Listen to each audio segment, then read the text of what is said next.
was brought up very religiously to think that everything that happened to you was God's will. And I had one child who died at age 4.5 about 20 years ago. At the time, we were very, very active in the church and were assured by our pastor and all our peers that, of course, this was God's will. So that's the way we viewed it. And now I don't think that.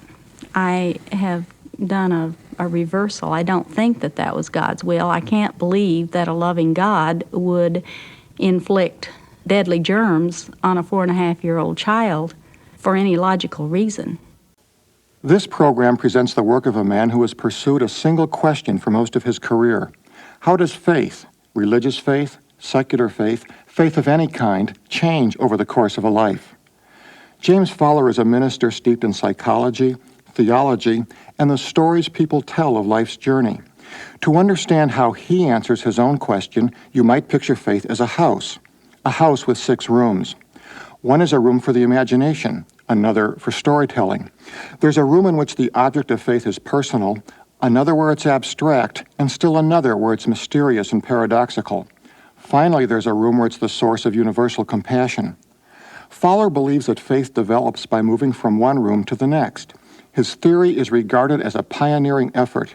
Welcomed by some, ignored or criticized by others, it's one man's attempt to bring a lifespan perspective to a challenging topic, the development of faith.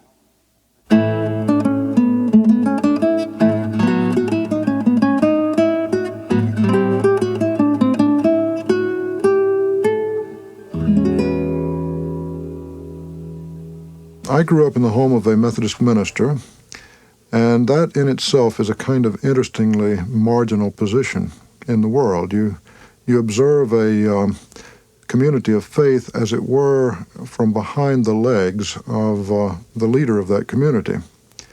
And you overhear conversations inadvertently, and then you, as it were, have an angular vision on the congregation which you're also a part of. James Fowler was born in 1940.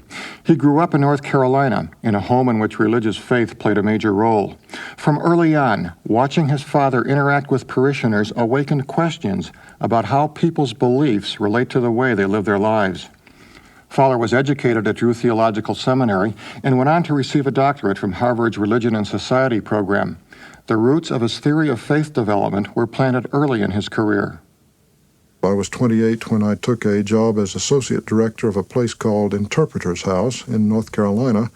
And in the 3-week intensive seminars we did for clergy of all denominations there, we began those seminars with inviting people to talk about their life journeys. Listening to these life stories, Fowler began to see patterns of development. The question arose again about the relationship between faith and life. The following year, Fowler returned to Harvard to teach. There he began an extensive study of the works of Erik Erikson, Jean Piaget, and others who believed that human development came about in stages. He continued to collect stories from people of all ages and religious beliefs, including atheists. He learned that faith was broader than religion. It meant belief in any ultimate concern. It seems to me that faith, in this existential and dynamic sense that I'm trying to talk about it, includes, first of all, our trust in and loyalty to a set of values or a center of values.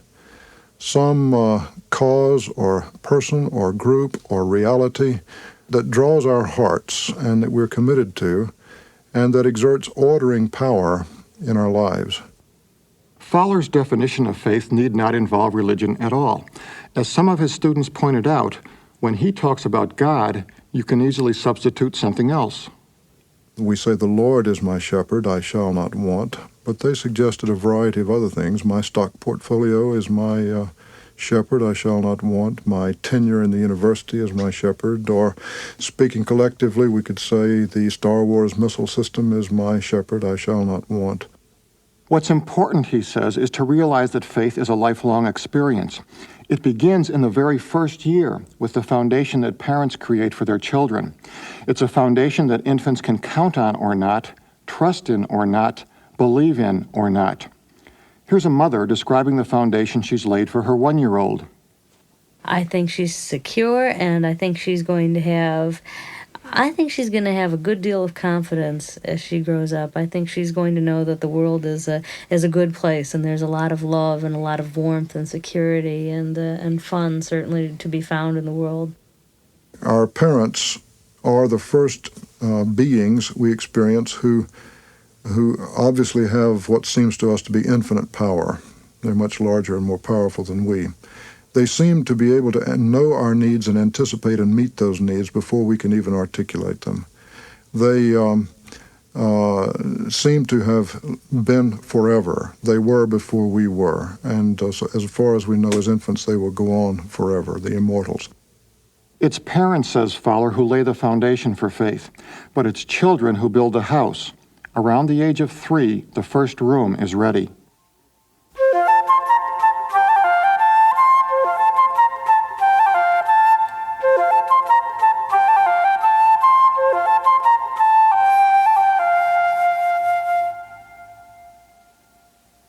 James Fowler believes that children enter the first stage of faith development when they're about 3 years old. He calls it the stage of intuitive faith. Like this little girl, children begin to use their imagination to express intuitions, what they sense about the ultimate. What do you know about God? God loves all the children. Yeah? And where does God live? God lives up in the sky. What are some of the things that God does? God loves to hug everybody. One child might imagine God as a person up in the sky. Another, like this 5-year-old, might imagine that God is something and somewhere else. Do you know where God lives? Where? Down here. He doesn't live up north. The trees, bushes, us, the grass, the flowers, the plants. When we first began interviews, I had the hunch that most adults were right when they remembered that they thought of God as in sort of anthropomorphic terms in this stage, that God would have a long white beard and be a kind of giant of a person, usually a man. But in fact, we found with preschoolers that more often God had a kind of a curious blend of substantiality and insubstantiality. That, as one little girl said, God is like the air. And you ask why? She says, because God is everywhere, which seems very logical once you think about it. During the first stage of faith development, some children learn about death in a very personal way. Do you know how my dad's mom died? He was jogging outside today, and the sun got so hot, so they thought it was too late because he was not coming back. So my grandma came out and looked for him, and then she found him dead lying on the ground. But the 8-ball told me that I was going to live to be 1,000, but I'm not sure. A child will somehow become aware of death, and death not as an abstract matter, but as a threat to him or herself, and a threat to those persons or entities that he or she loves. And when the question of death is faced, the question of what happens after death to living and loved creatures becomes a real issue. The child awakens to a concern about the domain that religion addresses. Well, I wonder what he looks like and what he wears and what they do up there, and how they can see what other people are doing. It's strange how I just wondered how the whole heaven looks. It's not, I do want to see it, but it's not like I want to die early. In the intuitive stage, children use their imagination. By the age of 7, Fowler says, they enter a second stage of faith development, a second room in the house. He calls it the mythic stage. Now faith comes out as stories.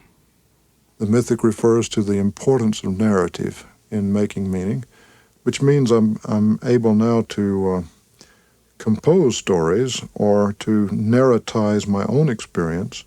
It also means I'm able to appropriate and retell in much more detailed and accurate ways the stories that I'm taught.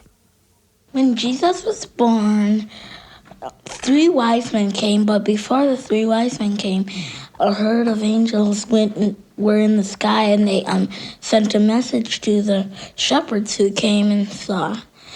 And they gave them some clues.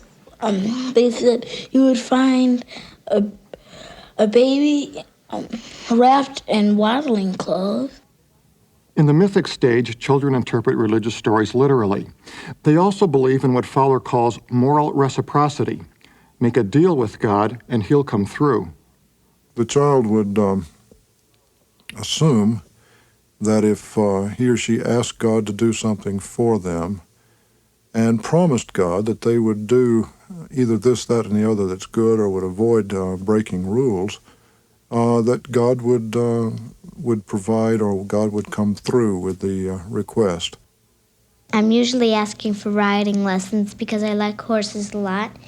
And usually, when there's ever a picnic or something, and I'm waiting for Lion to go on her horse, it usually starts to rain when it's my turn. Sometimes it does rain.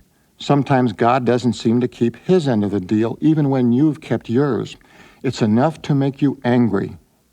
Since I have a little brother who I think is a brat sometimes, and I have a little baby brother, I usually get yelled at, and I'm sent to my room, and I say, I hate God. I hate him more than anything. When God doesn't play fair, questions may arise. Children may begin to find holes in the literal interpretation of stories, and God may become a puzzle. What does he look like? What does heaven look like? If there's really a book of people to go in, an angel has to check to see if you're there, like they say in most stories. You never know. Occasionally, the moral reciprocity of the mythic stage breaks down entirely. An experience that appears especially unfair may lead a child to become what Fowler calls an 11-year-old atheist. One person we interviewed said that when he was about 11, his father was an alcoholic. And he said that particular year, I went to Mass every day, and I made 2 novenas, and I promised God that I would be his boy if he would help my father stop drinking. And it was a kind of a transitional time for him when his father didn't stop drinking, but began to go out another night of the week to drink. And when he got beaten up by the bullies in school because the nuns recognized him for his fidelity in attending Mass and the like. The universe based upon that sort of neat moral reciprocal arrangement simply shattered for him through those experiences. Often such experiences will trigger a transition into a third stage of faith development, a third room in the house. Characterized by the adolescent search for identity, it's called conventional faith. Conventional means a forming of identity and of values that is a function of my relationships to the people who matter in my life, face-to-face relationships. Meaning happens between persons, in my view, and conventional means that I shape and form beliefs and values that link me to those people upon whom I'm dependent for my identity and my sense of worth and well-being. And it refers to the meaning that happens between us. Identity in the conventional stage means who I am in relation to others. I want to relate to others personally. And I want, if I'm interested in God at all, I want a quality of personal, newly personal relationship with God. So metaphors and images for God become friendship metaphors, guiding metaphors, caring metaphors, being known and loved and valued kind of understandings. There's a lot to him for me. There's I think a lot of it is his love, his unconditional love. I mean, it's always coming towards you. It's just whether you're there to accept it. The forgiveness is always there when you need it. He's just a person to talk to when I need that time when maybe I'm kind of down and I'm not sure about things. I can turn to that and find guidance.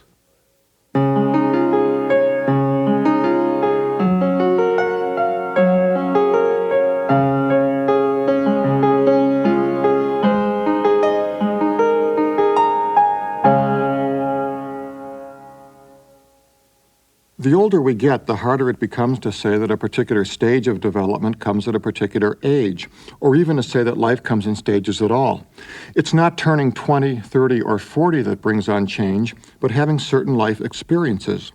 According to James Fowler, the development of faith is no different. In early adulthood, it's often a certain experience that triggers the transition to a new stage, an experience like going away to college or losing a loved one. I had one child who died at age 4.5 about 20 years ago. She was my second child. At the time, we were very, very active in the church and were assured by our pastor and all our peers that, of course, this was God's will. So that's the way we viewed it. And now I don't think that. I have done a reversal. I don't think that that was God's will. I can't believe that a loving God would inflict deadly germs on a 4.5-year-old child for any logical reason. It's very difficult for me to believe that. As stage 3 is left, the acceptance of convention is replaced by critical reflection. We begin to wonder why we believe what we do. Some people may think they are losing their faith. What has previously been authoritative to me by virtue of tradition or by virtue of belief in the Bible suddenly becomes problematic. Why believe that as opposed to something else? And who can I really trust, or whose authority is dependable? Questions like these take you out of one room but not into another. To reach stage 4, what Fowler calls individuative faith, you have to adapt your beliefs to who you are and what you stand for. You have to make them individual. In the process, God may become less personal, more abstract. Some wise person once told me that God was truth, and I like that. I think that's a nice definition. Most conceptions of God in this individuative stage will have a kind of abstract and conceptual character to them. They'll be, in a sense, philosophical concepts. Now, those philosophical concepts can include notions of a personal God, but they will not be the sort of naively personal God of the previous stage. But the personality of God would be a part of other dimensions of God. In Fowler's theory, the final 2 stages of faith development rarely come before middle age. Many people never experience them at all. Like many developmental psychologists, he believes that with the passage of time, we start to realize that there are no simple answers in life, that the world is both good and bad, and that we are too. We're creative and destructive, and we can't have one without the other. We come to appreciate paradox. Stage 5 in Fowler's theory is called conjunctive faith. Conjunctive refers to the joining together of opposites, the knowledge that every coin has 2 sides, the acceptance of paradox. In this stage, faith takes on yet another look. Conjunctive faith, I think, is typically an emergence in midlife, 35 or beyond. And in some sense, it involves having lived for a while with the sharp and clear boundaries of the individuative stage. I know who I am, I know what I believe, I know what I stand for. And then discovering that life is somehow messier than that I myself am messier than that. Religiously, it means a kind of recognition that no matter how adequate my system of beliefs or values or my theology was, in some sense it's inadequate to the reality and the dimensions of God. I could not understand a life with all its horrors as well as good things if I did not believe that there was some higher intelligence or whatever who did understand and, in a sense, perhaps control human development and the development of the universe, for that matter, so that these things that happen that on the face of it, to us ordinary mortals, wouldn't seem to have any meaning, I have to assume that there's a meaning, whether I can see it or not. Otherwise, I'm completely thrown. I couldn't understand what the hell was going on. At this stage of development, God is not simply a person as in stage 3 or an abstract concept as in stage 4, but a profound mystery. Paradoxically, the more we know about God, the more we realize we don't know. I know that there is a spiritual force in the universe which is inexplicable, at least to me, inexplicable. I can't explain it necessarily. I can't define it. I can't describe it. The sixth and final stage in Fowler's theory is a room that few enter. Those who do have a vision of universal compassion, justice, and brotherhood. Often they live lives of personal sacrifice in service of these values. Fowler calls their kind of faith universalizing. Universalizing faith is much rarer and seems to me to be a stage beyond the paradoxes of the conjunctive stage. It, I think, requires a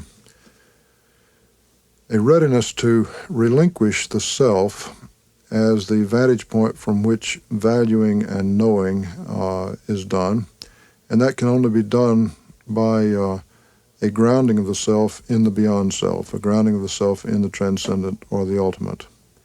In Fowler's view, people like Moses, St. Paul, Gandhi, Mother Teresa, and Dr. Martin Luther King Jr. illustrate this last stage. It's often arrived at through a radically transforming experience. But it really doesn't matter with me now, because I've been to the mountaintop. I don't mind. Like anybody, I would like to live a long life. Longevity has its place. But I'm not concerned about that now. I just want to do God's will. And He's allowed me to go up to the mountain. And I've looked over and I've seen the promised land. I may not get there with you, but I want you to know tonight that we as a people will get to the promised land.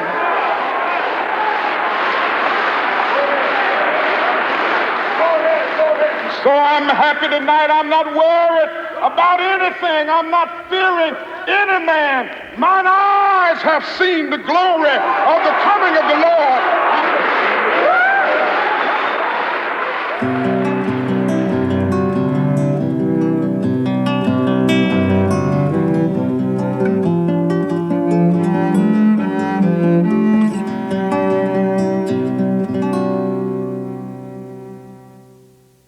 Like any pioneering venture, James Fowler's attempt to chart the development of faith has evoked criticism. But Fowler welcomes objections from all quarters and continues to offer responses. Some critics say that although Fowler defines faith broadly, he's really talking about religious faith. We've done as many interviews, I think, with persons who wouldn't call themselves religious. Well, not as many, but with a substantial number. And it's one of the remarkable byproducts of this enterprise that it has created lively conversations with people who would never have accepted the adjective religious for themselves, but who find that this description of faith really does allow them to talk about something very important in their lives that they had no language for before. Others are critical of the notion that faith, or any facet of human development, comes in stages. Many adults, for example, appear to be in several stages at once, some of them the stages of childhood. I think one of the helpful features of a stage theory is that it teaches us that there are, in some sense, natural times of revolution in our ways of being committed. So in a sense, it's like having a model that helps us know that if we come to a crisis of doubt in our lives, it may not be that we're about to, quote, lose our faith, but that we're struggling with a transition. Some who accept the idea of stages bristle at the implication that certain stages are higher or better than others. Fowler's response? Now, I think we have to be clear that a person can be a profoundly faithful Christian or Jew or Muslim in any of these stages, and that we're not talking about stages of salvation. It's not as though one has to get to X stage in order to, quote, be saved. And to be really proper about it, we would need to say that with each new stage, not only are there new capacities for faith, but there are also new capacities for the demonic and for the destructive. Like many forms of thinking, faith is hard to measure, hard to grasp, hard to study with the traditional methods of social science. There will never be a floor plan for its development that fits everyone's experience. In the end, perhaps we have to turn to our own lives. To understand how our faith has developed, we might remember how it began. Well, sometimes I ask him in my prayers at night, I ask him if I could have a piece of a cloud. And I'd ask him a lot of things about how he lives and what kind of food they have. And I'd ask him if I could be like that someday when I die.